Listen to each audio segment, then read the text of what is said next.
Protests over road safety in Bangladesh could be turning into a much bigger issue for the government. They've now shut down mobile internet services across large parts of the country as pictures of violence and rumours spread on social media. An eighth day of protests is now beginning.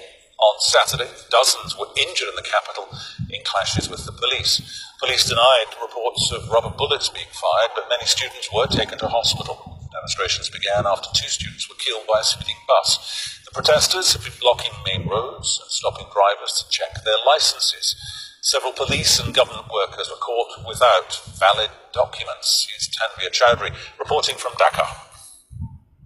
Well, the city is quite normal but very tense because of what happened yesterday. The teenage students were rather attacked by pro-government elements along with the police in an area of Dhanmondi and Jigatala. According to media reports, at least 115 students were injured, some of them seriously. This is confirmed by some of the hospital sources. Now, a lot of the students were supposed to gather right behind me in Shahbag Square, which is an area where usually demonstrations are held. So far, I haven't seen any gathering.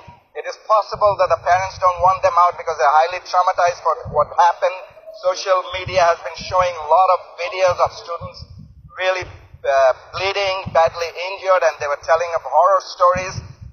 Local medias were restricted in covering some of the events, at least in video. A lot of the private TV stations couldn't show some of the events.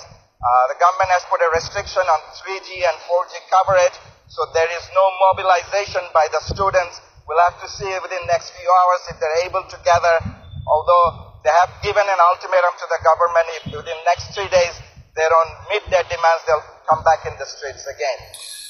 Okay, let's get you up to date with a developing story that's now the Israeli cabinet